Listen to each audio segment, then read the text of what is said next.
Mbote est parti Escabozali. On a invité, ce n'est pas un pour l'émission Oyo, soit bonjour ou bien bonsoir. La Pessibino Mbote, la Congo na Yesu, la Rabino Mingi, vraiment.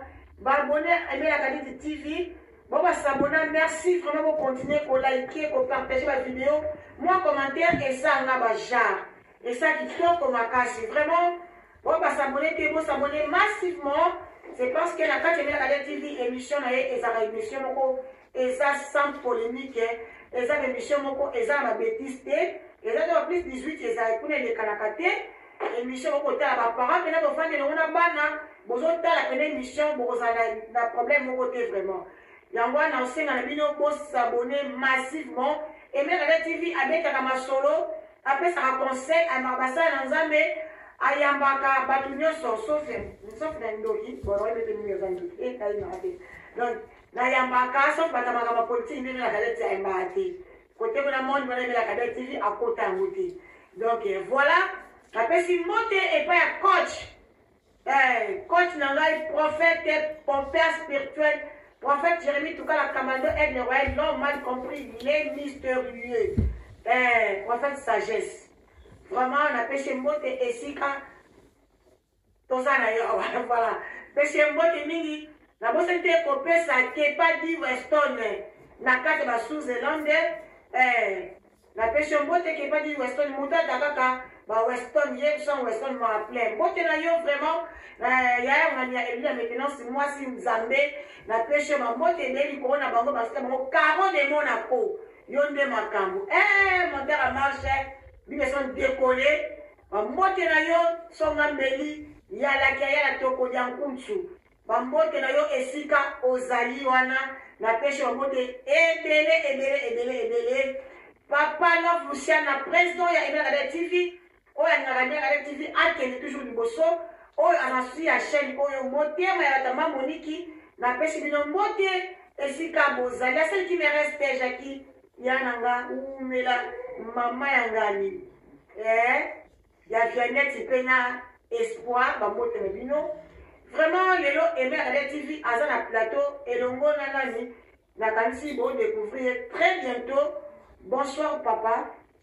Bonsoir maman aimée, merci pour l'invitation. Papa non on remercie non je te merci c'est parce qu'elle a dit prévité donc directement la brusqué yo mais au bout il y a une invitation de Ondimi. Et donc, c'est à moi de vous remercier. Merci, papa. De rien. En tout cas, pas très bien habillé. Merci beaucoup, maman. Voilà. Moussa Lanzambi, un petit tennis. Moni, qui tombe ma casse. Nalina Isabino, Nambino Nalilelo, na carte émission, on a plateau dans un Nazana papa Nanga, mon père spirituel, on a mis au coach. On a mis au conseil Nanga.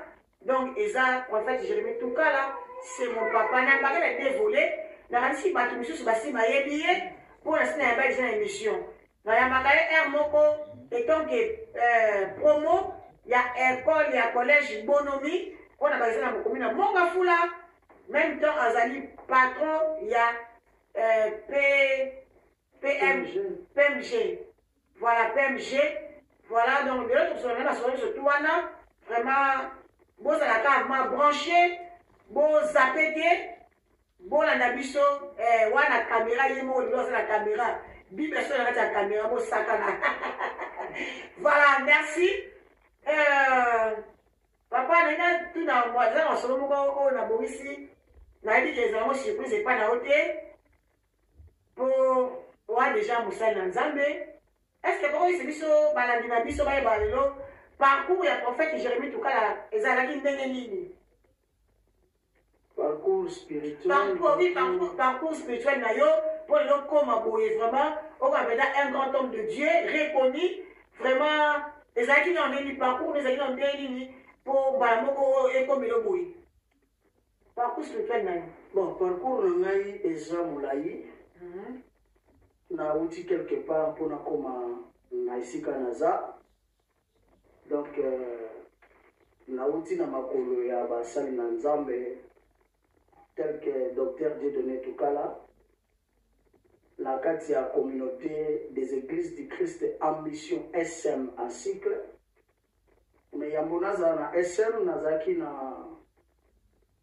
na KDC kuna nazaki encadré par pasteur Matondo Israël na Inga Barrage na Congo Central tellement na bandai koleksa vie na nga kuna donc kuna nde na bandelaki makambo ya Nzambe komikotisa mpenza na katikati ya makambo yango kino lelo ndenge naza boye donc grâce ya bandeko oyo natangi nkombo nde basali nga grâce wana nakoma na esika oyo naza lelo donc parcours na ngai eza wana nauti quelque part nauti ka pwasa te na bimi boye te. Merci otangi basali na Nzambe oui nayoki ndenge otangi basali na Nzambe merci koyo par contre basali na Nzambe wana nani aza père spirituel na yo parce que je sais que tu es un père spirituel. Oui, père spirituel na ngai eza docteur Dieudonné Tukala ye moto aza père spirituel na ngai ye moto mpe encadré ngai na makambo ya Nzambe bango mibale elongo na pasteur Zakari Livanga mbote na yo pasteur Zakari Livanga kuna na mboka États-Unis donc nauti na sia makolo ya bampaka wana. Vraiment, merci papa.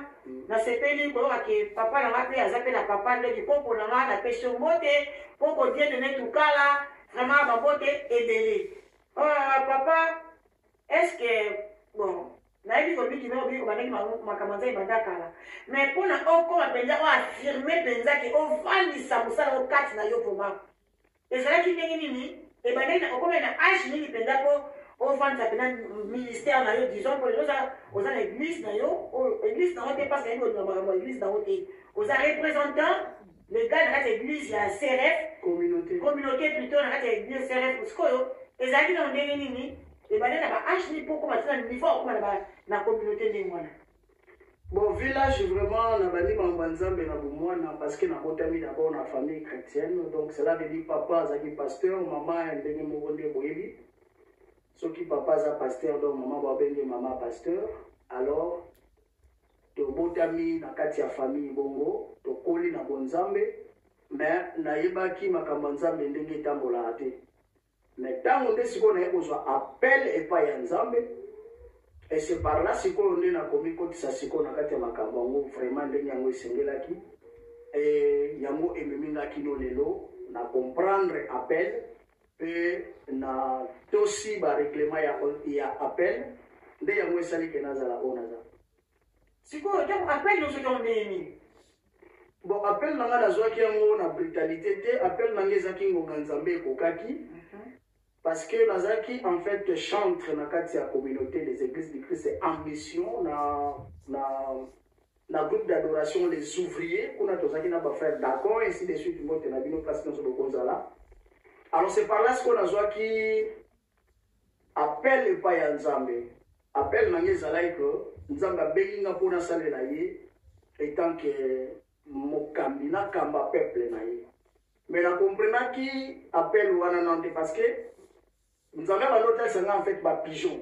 En hôtel sanga ba pigeon na zone mourir bango atel singa bibwele belé atel singa ba nyamazamba ba mbisi ya ma ebele donc en bref nous allons comprendre la montée. Et en plus, nous allons voir mon père, on a discerner sens la montée.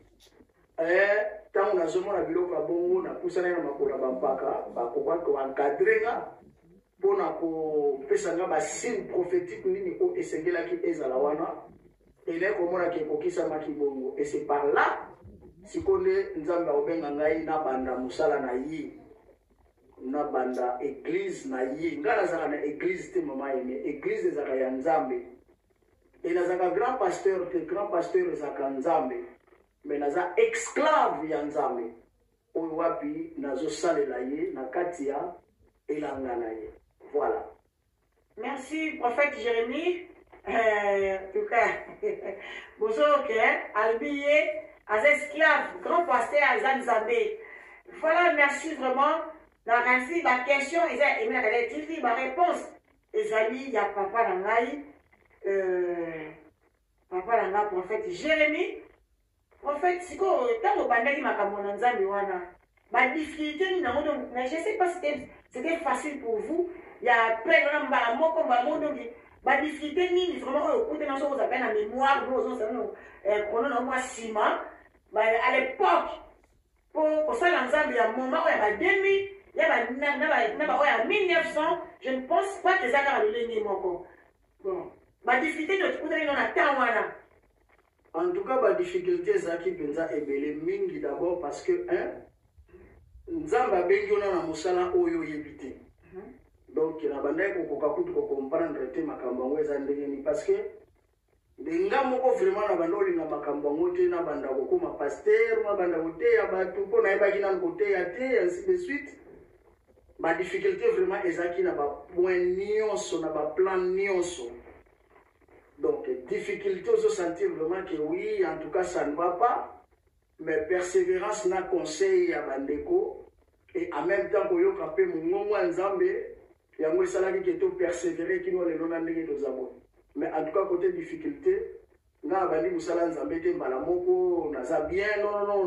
donc pas si penza ozo sentir vraiment que oui oza na kati elanga penza donc na kota ko penza donc voilà est-ce que tu autant la théologie to été oui na tangi théologie naza na niveau graduat na théologie donc na tangi théologie na tangi théologie déjà naza pasteur. Ah, déjà la pasteur. Pour moi, il est retard, ils ont la langue. Pour moi, tout ça, pasteur, je ne sais pas que le temps, je ne sais pas si vous avez ceux qui est du moi, je ne sais pas. Mais en fait, à Tani, à la carte, je suis en Zambé, donc on attend, je suis RP à l'église, il y a un cours, on a coquille, pendant la classe, il y a coquille, ok, classe. Vous avez compris, je suis allé à la fois. Voilà. En fait, Jérémie, nayebi ki obandi kosala mosala nzambe obimba mwana obali na afrique oye nango awa nali na poto sikoyo différence nini eza mpena kosala na nzambe na poto na kosala na nzambe na afrique parce que nayebi motu moko ayebisaki ngaki ezokasa nzambe wana osalaki na afrique nde eza ndenge moko na poto j'avais pas compris différence isikoyo nasepeli nga tuna moko pana kosala na nzambe oyo bana kodifférencie biso entre kosala na nzambe na afrique na kosala na nzambe na poto différence eza esika eza nini. Bon, différence c'est ça maintenant moulin makasi. Pourquoi? Parce que d'abord, différence na biso ezoko basé d'abord na première position na vie, point de vue à mentalité, puis à compréhension. Mentalité africaine na compréhension nango par rapport à occidental et zandenge mokote. Donc façon biso tozilaka basali ya nzambe na makambo ya nzambe na Afrique ndenge mokote na ndenge bazilaka ngo na poto. Donc ça c'est déjà un. Mondimi ya poto na mondimi ya Afrique baza vraiment différent. Oyo mona ke moto ya Afrique andimi penza nzambe andimi malgré la souffrance na ye aye epai ya nzambe. Na poto pe na lobi te biso nyonso toza bongo. Eza pe na bato ko pe na poto ba mi pesi penza na kati ya mambo nzambe ba kei penza mobimba. Mais du moins difficulté ezali par rapport ya façon tozomona ya makambongo na poto pe na Afrique. Donc les gens demandent des mots. Donc il y a une différence dans l'eau. Donc cela veut dire en Afrique malgré ma passe banini mais mutu andimi ka osala nzambe na ba passe na yiwana. Sikoyo ba respect nango pesa ka ndenge moko. Non ba respect nango eza ndenge moko te mais okokaki ko créer na no respect d'abord pour na problème à respect va pesa lango mutu passe te pour appeler son respect. Parce que les loi mobimba. Le respect ne se négocie pas, mais ça s'impose. La première des choses qu'il faut s'imposer, le respect d'abord, il y a Yomoko en tant que serviteur. Et deuxième des choses, il y a Ondima la compatible na bandeko oyo li ba respecter. Donc, ce n'est pas tout le monde va respecter Kabasal et Nzambe et la majorité peut va respecter Kabasal et Nzambe. Ndenge mo pe na Afrique pe, les appels na bato va respecter Kabasal et Nzambe et les appels na bato va respecter Kabasal et Nzambe. Donc c'est vice versa. Voilà. Donc pour la on va ça dépend ya mutu. Ça dépend ya mutu. Donc ça dépend ya mutu. Donc tout ça dans la poto, azo pe ça peut ça Nzambe respect. Bah plus personne na poto pe ça Nzambe respecter donc ça dépend ya mutu yé moko. Voilà, merci vraiment pour la réponse. Non, papa, ils appellent tellement clair. Donc, ils ont une complication à 4 ans. Papa, relation, papa, na oya moni moko kuna ngai. Ils ont bien. En tout cas, maman, aimé so lingo progresser dans le ministère. Il faut la reconnaissance, la source. Donc, relation nanga bref na papa nanga est vraiment très bien même. Très bien vraiment donc. Et moko il y a force ministérielle nanga et ça reconnaissance. Voilà. Peut-être comme vous avez respecté parce que là il y a du sang. Peut-être que ça qu'on a bon ou bien. Non, ce n'est pas mon frère du sang, c'est mon père. Oui, c'est votre père. Oui. Il a oui.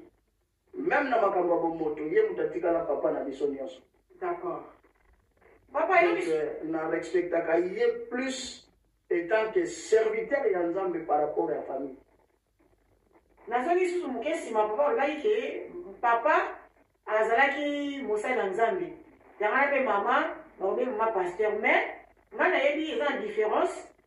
Différence na yebi sima na se comporter nini. Toza na pasteur maman. Na pasteur maman ça veut dire yé moko aza pasteur. Aza moi ça aza pasteur yé moko. La différence c'est que moi si ya pasteur mais la femme n'est pas pasteur mais aza moi c'est pasteur, ya mazo de maman pasteur. Parce que maman oh aboti biso prophète Jérémie. Azali pasteur yé moko to azali ka moi ça pasteur pour papa c'est pasteur. Non, maman azala pasteur té et aza pasteur té. Aza na appel au Nzambe abenga qui est na ministère prophétique. Ma mère c'est une prophétesse d'abord et mon père fut un prophète. Donc c'est mon père au abalaki maman, donc maman azaki pasteur mais azaki moi si ya pasteur mais azaki servante na kati ya église pa mobali mais azaki pasteur. Merci beaucoup. Voilà. Merci. Merci maman. Maman a pasteur, mais maman a prophétesse. Exactement. Maman a prophétesse. Donc papa a botami na libota, au biso dans la libota famille chrétienne. Exactement. Donc voilà. Donc bande connaît chez papa, maman se basa basa na Nzambe. Bande ko papa. Bande connaît ko papa asiyo. Oui, OK. Donc biso no sto ba serviteur na Nzambe. Ndenge biso no sto botama, biso no sala na Nzambe. Eza musala wonga na yebi ko sala wala musala Nzambe. Donc ndenge to botami biso nyonso to salela ka Nzambe. Banda ko mwana biso tire no sala ka Nzambe. Merci mingi papa na pesi famille bambote parce que ça moi exemple dans moi rare comme la famille moko bango baza basala na Nzambe bazana bango mais eza moi pas simuke donc papa soso na zone à comprendre ndenge papa zaki mosala na Nzambe awa no papa mabenga ke yende makalangunza. Non, place on a pas confondre mingi. Makalangunza azala papa na ngati. Papa na ngai aza mususu. Parce que ba bruit na yoka ngope mingi na zambo na makalangunza de bon. Netika ngamo penza na yebi papa makalangunza de. Na tika la pe komo na yete parce que tanga bandai ko exercer ministère na yenga na zalate. Mais à cette époque-là, il y a deux prophètes qui ont cartonné dans le ministère, c'était mon père et Makalangunza. Donc Makalangunza, qui sala na côté naïe, le père de Bishop sala na côté naïe, qui même pas même église, même pas même communauté, non. Donc il n'a jamais moi na Makalangunza, mais papa nangai comme on est qui Georges Tukala. Mais parce qu'il y a même commune. Oui, même commune, donc commune à Makala, voilà. Parce qu'il y a même commune, papa Makalangunza, Zaki na coin, il y a avenue Ngiringiri, et tandis que mon père, il y a Zaki Nikolo Kuna, Nikolo Makala. Mais Zaki na même commune. Bon, tellement, Moutounio Sozoye pas ya Ngunza, Ngunza cela veut dire prophète. Donc, à Bokoma, et pas ya papa Makalangunza, Moutouali Bosona, Nakomuna, pour aller à côté de nous. Donc c'est par là la référence est là, papa Makalangunza. Voilà, donc Makalangunza, comme on a été, comme on a été, comme on a été, papa Makalangunza, ce n'est pas son nom, parce que Makala, c'est ça commis, et Ngunza qui veut dire prophète. D'accord. Nakasi Balandia, et là, il faut comprendre, et Michel, il faut qu'il donc, prophète Jérémie, tout cas, Azali, Mona, il y a Makalangunza te.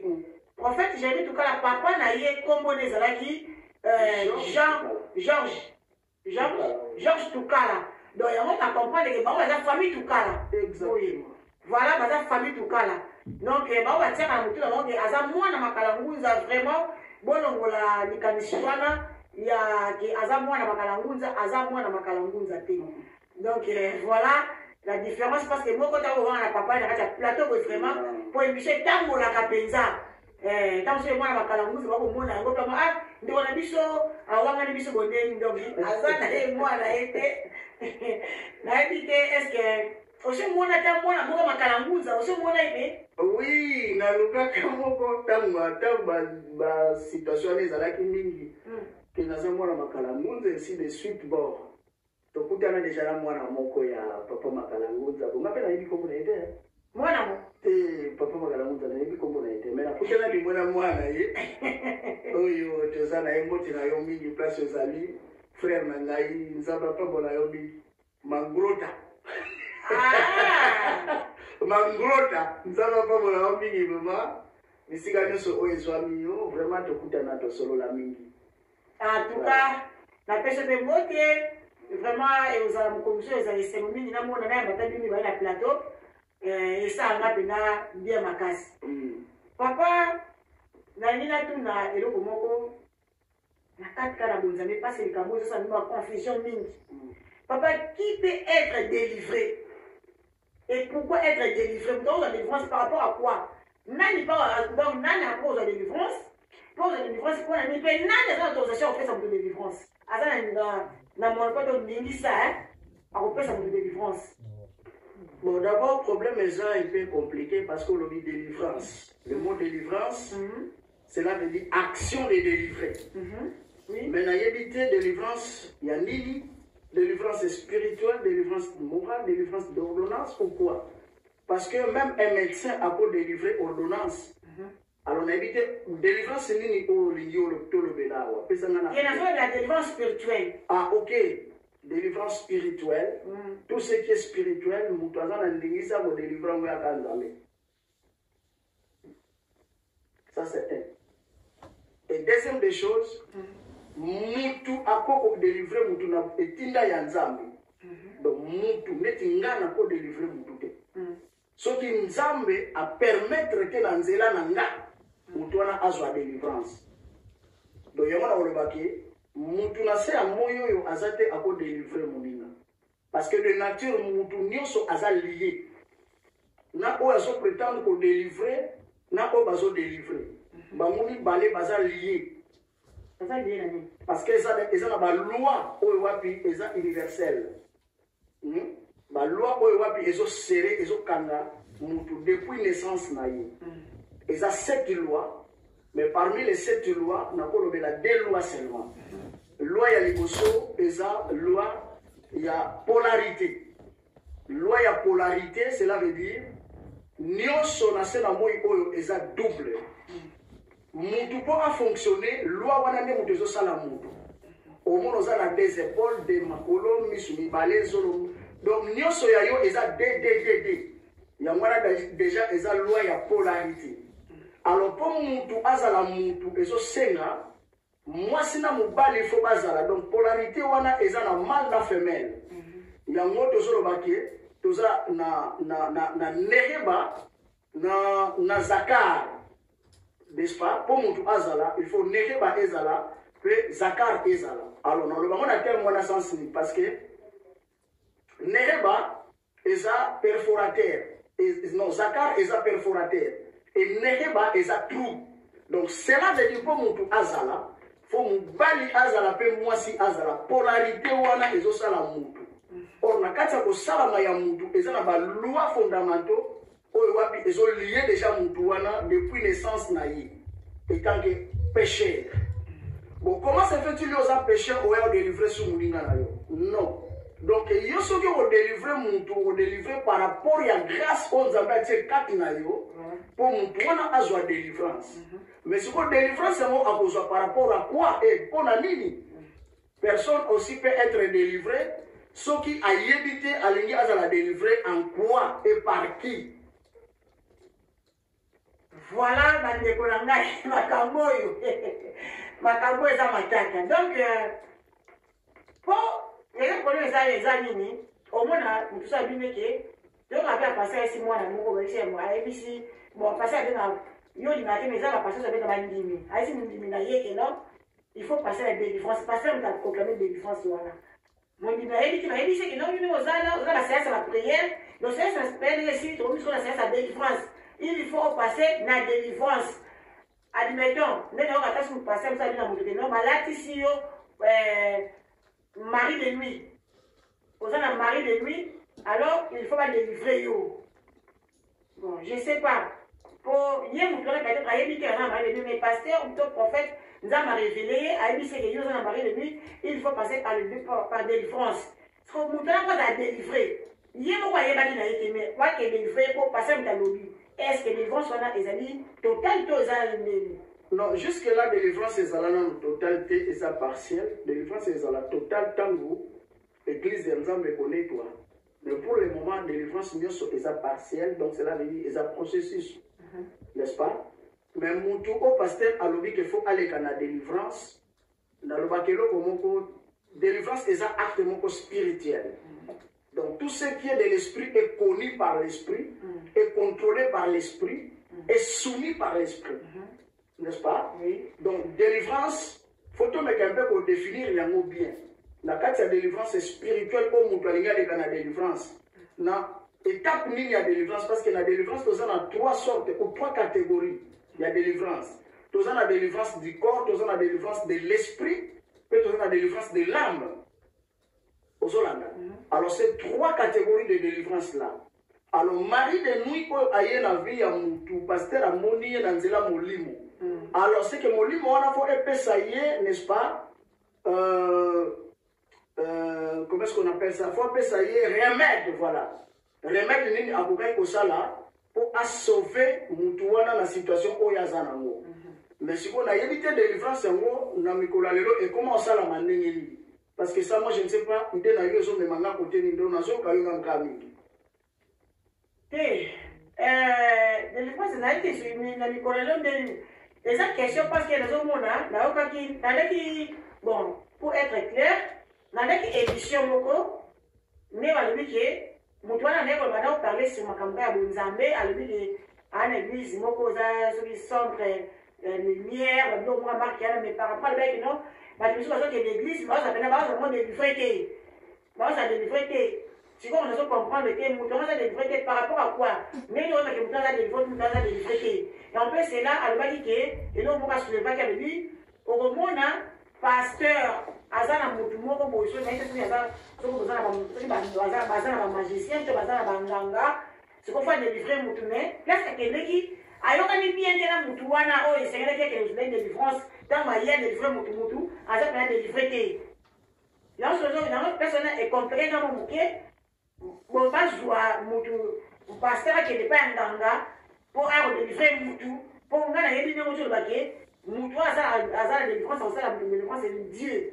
Bon, je ne sais pas moi, sur les délivrances, on peut avoir des sortes, il y a des gens donc voilà, on a surtout pas nous approprier pour nous répondre, pour nous éclaircir, parce qu'il y a des gens qui non, passer par là, ça, mon hasard, donc, oubliez, il y a beaucoup de il faut bien passer par là, ça va. Ce qui n'a commis na idée na yo, na comme na souka idée na yo, donc là, au niveau de bas. Pasteur azana baka ya délivrance mais yemoko azoko kate yango ake panganga pour a délivrer mutu. Bon, na évité nganga, même panganga azana droit au délivrer mutu. Akoka même pas. Parce que mutu aza lumière déjà. Mais mutu nde yemoko a évité. Biso ne basala nzambe photo et le peuple nzambe ba comprendre baza banani. Maman aimait comprendre yo ozanani, oza n'importe quel ekela mouté. Ngara za n'importe quel ekela mouté. Kati nanga ni evandisami. N'est-ce pas? Pourtant, yo pasteur ok pas nganga po a délivrer d'abord mukoni nganga délivrer moutou. Et ça le là okei ko sukula ngulu na mai po aya ko sukula suna poto poto. Donc eloko moko ezawa na te. Nganga délivrer moutou te. Jamais mon tabou soit délivrance c'est pas y en a gâté. Et si m'a gâté. Mais je n'en ai pas besoin de comprendre qu'il y a délivrance gâté. abakisaka nde eloko mosusu kati ya moto wana abakisa eloko moko ya mabe exactement parce que nganga aza na moto azosala makambo ya soloka makambo ya molimo ya butu ya molili n'est-ce pas et jamais akopesa molili akopesa lumière epa motu te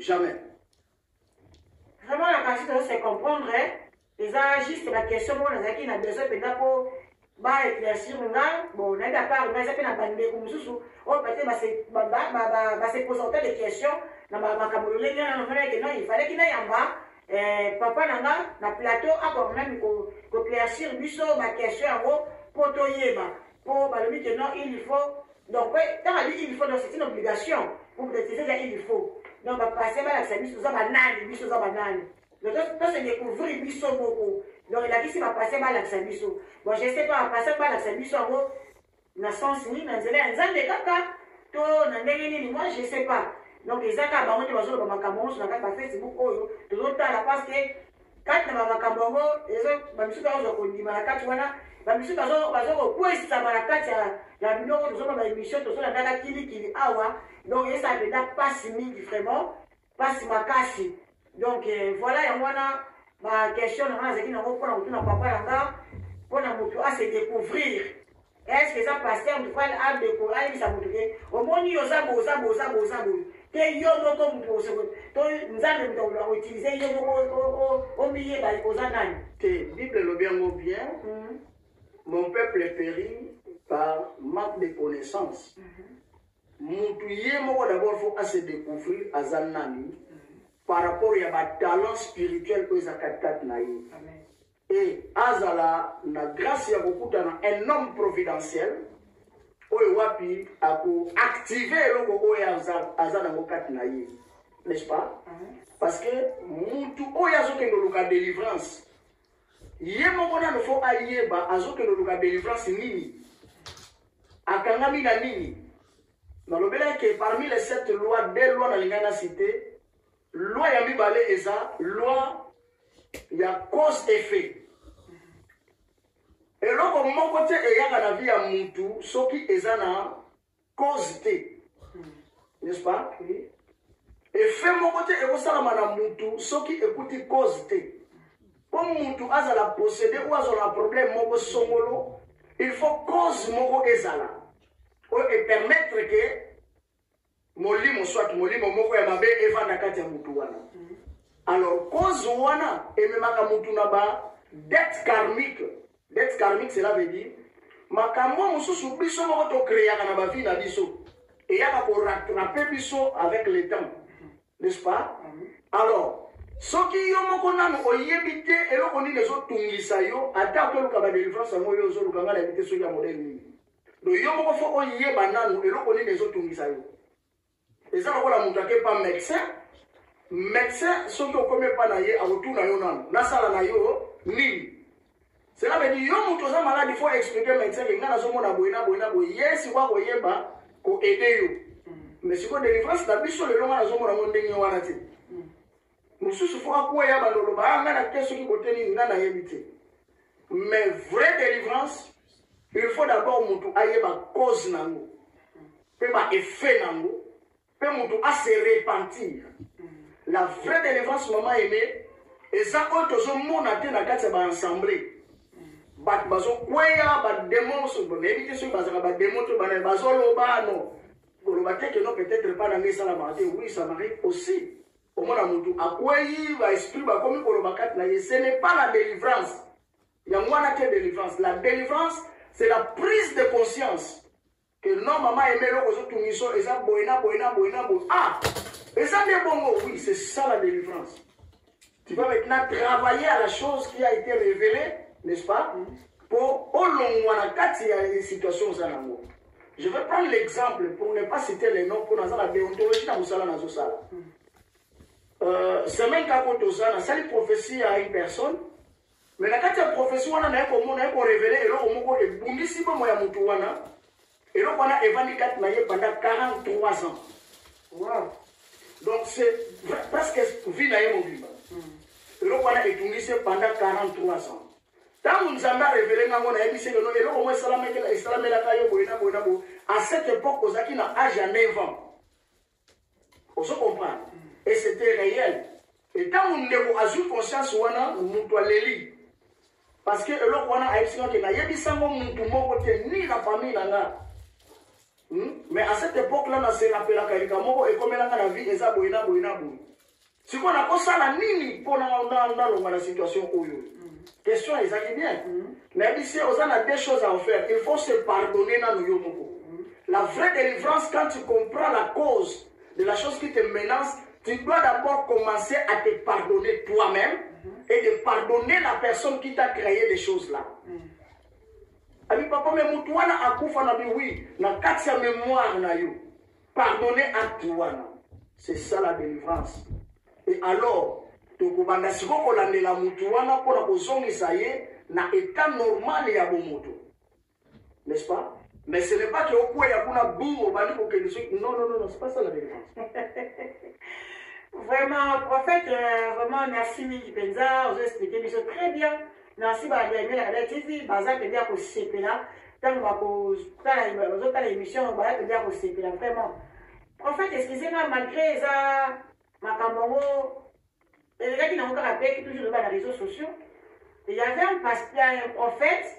Oui, à prophétiser qui kolbana moi si moi quoi bala afin de pendant 20 ans bala naé mais prophète on a dit que non mon bali ozana naé wana ce n'est pas ton mari mais a dit mon bali mo ya kala ça la kala mo ba ke abala aboti pe bana 6 donc bazape na mo bali on ndako moi si wala ba abali pe mo bali abali légalement aboti pe bana 6 mais à côté le prophète moi il dit que non n'a pas de problème parce que pas problème parce que très bien mais aucun n'est dit voilà. Prophète a dit que mobile aux autres mobile na yote. On mobile na kalawana. Yo ane mobile na yo. Moi ça c'est le trouble la kati ndako.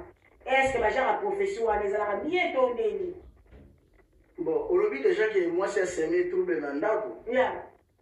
Maman aimé ba jara ba bloc ba bongo d'abord et pas na autoriser à monter parce que eza bien été. Ceux qui m'ont toujours prophétisé na part ya Nzambe. Cela veut dire Nzambe a divisé à batuté. Mais Nzambe a sangisarande ba. Bon, si côté mon lobby que moi si wana mobali na ye wana te. Na pe même ngamo ekomela penga.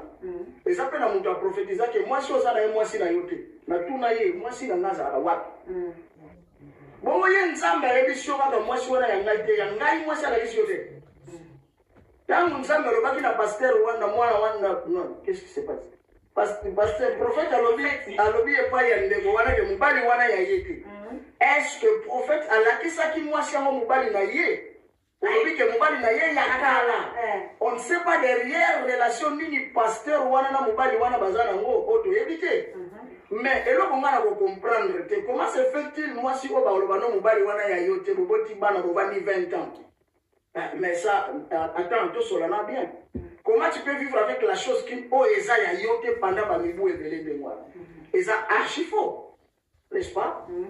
Eza archi faux. Alors bandeko bino bozolanda biso na kati ya ba émission boye comme mama suna ba confusion wana te amen wo mwasi na ngate mobali na ngate ya ngama kamana lingango pembeni na ngate soki deja na yoki telefone ngele lio papa talela na no état d'âme ya mobali oyo en tout cas to yokana na yote parce que état d'âme ya mobali na état d'âme ya mwasi bolingo amona kangote bolingo soki se koti eza na posa état d'âme te. Alors, quand si vous allez foyer, moi, si na yote mobile na yote, c'est archi faux. Alors, si vous avez mobile na yote, moi, si na yote. Il faut on la kisanga, moi, si na ye, azawap mobile na ye, azawap vice versa. Et après, vous allez compatibilité à ma gamme, so denge sengi la ki. Mais nous allons permettre à vivre na eloko eza ya yete longtemps, jamais. Donc, à mon avis, je pense que la prophétie a été très mal posée, ou encore. La prophétie a été, n'est-ce pas, déformée na bateau bayokaki parce que koloba na koyoka ezama na mibale. Mutu azoloba na sens mususu mutu ayoki na sens mususu. Ngaye komela kapenga na vie. Na sakoli ndeko moko azali malade habité okokufa na malade yote. Batu bamemisa ngo babike no mutu wana kokufa susu te. Bendeko est-ce que biko soma na mutu akufa te na mukilio. Azala tem tout ça c'est donc cela veut dire mutu azoloba na mutu azoyoka eza différent na katikati wana. Ezo senga biso maîtrise. OK. Ozo comprendre. Bon, comme nous avons une prophétie, on a dit, nous avons dit que le prophète a battu, ou bien le prophète a battu à Solo, mais nous avons Kabola a battu. So, moi, déjà, nous avons Kabola a battu, nous avons sauté. En tout cas, merci Nassi Boyoki, vraiment, réponse au Boyoki en malamu, parce que couple vraiment, ils ont la carte à foyer, ma casse. Moi, ça qui est mis à mon bal que non, et puis, prophète, tu vois, na yebi si moi, si na ye. Oyebi te que nous, on a la carte à mon bal, na yo, on a mon bal, na yo, on a qui a kamata bizarre na bal na yo. Bal na yo, a bizarre na bal na yo, mais moi, si, ma campagne a fait que na mon bal, tant que na prophète, tu vois, na. Trouve les côtes dans le foyer, moi ça comme mettre mon bal de coller. Le bal vérité, prophète a eu singa il pesa bongo. Moi ça zone le bal zo comprendre. C'est comme même na kati malobati. Prophète a koloba bongo na intérêt à nini? Intérêt na kati wana ezani. Bon, biso tu comprendre que. Bon ça je ne sais pas comprendre pour na zalaki wana bete donc nazo bakali solo mais nazo mona intérêt à prophète na kati makambo wana te. Peut-être comme dans un domaine prophétique. Peut-être moi na batasakola ki sens mususu bango bakena mona sens mususu. Bon, en fait, peut éviter parce que la dame Aza moi qui a déjà une grande dame. Bon, je sais pas du tout bien, mais oh il y a le prophète dit c'était bongo. Et puis à son série relation na yena mobali wana kala. Non, cela veut dire alingaki mobali wa papa bana na ete. Dans la zone de la gauche droite, cela veut dire alingaki papa bana na yona te. Parce que l'amour couvre, l'amour supporte tout. Oui. L'amour est soutenu à ma bête et couvre à ma bête. N'est-ce pas? Oui. Mais comment si vous avez dit que mon bali, si vous avez dit que mon bali n'a pas de souci. Mon bali a moi sur la moi cité. Non, moi si mon bali a bali qui peut moi si n'a été. Donc moi je ne peux pas faire mon bali n'a été souci. Mais mon bali n'a pas de moi si n'a pas de 6. Ah mais c'est archi faux. Ma moi si pas de 6. Moi ça dans la côte, ça dans l'Afrique. Donc, et comme il se voit au bout. Ça, c'est l'envoûtement, tout fait. Et comme il voulait dire que le prophète de militaire, papa a fondé qui a porté plainte. Pour moi, si on a porté papa plainte de soi disant que papa a bizarre à la balle. Mais chose grave, les choses nous avons dans le bon amen, bana wana bazeli et donc papa n'a aidé l'autre côté, bana bazar normal. Donc je sais pas ce que bana wana bezeli papa na bango. Na évité ce qui conséquence de nous la bana pour bana bezeli papa. Pour maman ils ont poussé bango. Maman est à comité de voix ça bana wana que non papa ou tout ça na ndako papa a dit. Papa n'a dit que ça ça. Bon, voilà les hommes à Kamoko, les hommes à famille à Batou. Donc, ce qui est important et pas nanga koyoka, c'est que maman wana soki a kolandanga na émission, azong sabolingo na yena papa oya kende kofunda na l'état. Azong abasa la foyer na bango calmement, parce que ça bien que Bible le dit bien. Ne méprisez pas les prophéties, mais examinez yango, n'est-ce pas? Amen. Ngati on a ça la musana ngane bisa mutu ta kolo baka ka mente po sepelisa nga parce que bato pe babenga bandimi ba sepelisa ka pe ba pasteur ba sepelisa ka pe biso ba prophète pe on a pese ka loenge nandi maka amen amen te ngani nga blo wana te ko ya kondi mena nga ba amen a loenge te so ke za bongo te parce que ça na part ya molimo pe ça na part ya mutu molimo ala yebi singa te na webi so ikamni oso makambo isa donc c'est un peu ça.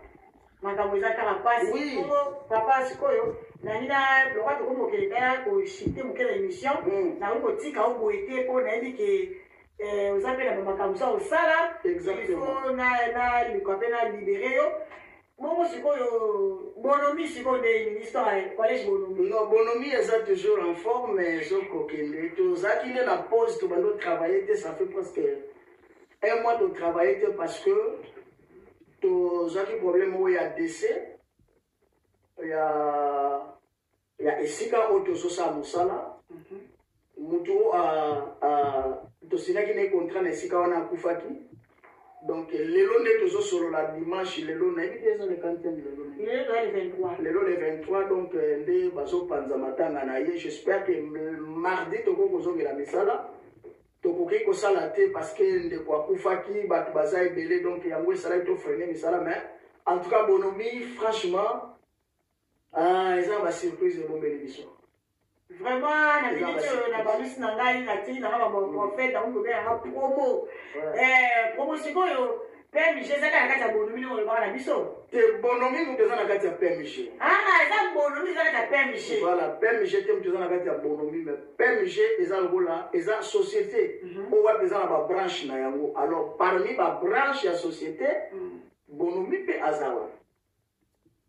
Vraiment la bonomi na kati ya bonomi wana les toura qui disent la section est-ce que vous savez dans quelques sections penza dans le moza penza oyo yebi que l'école penza pour yo déjà promoteur de l'école wana te na école na biso en tout cas ko citer ba option wana et za biso temps parce que toza même na théologie na kati ça c'est grave toza na auto école na kati toza na ba formation toza na ba option ça c'est grave donc formation et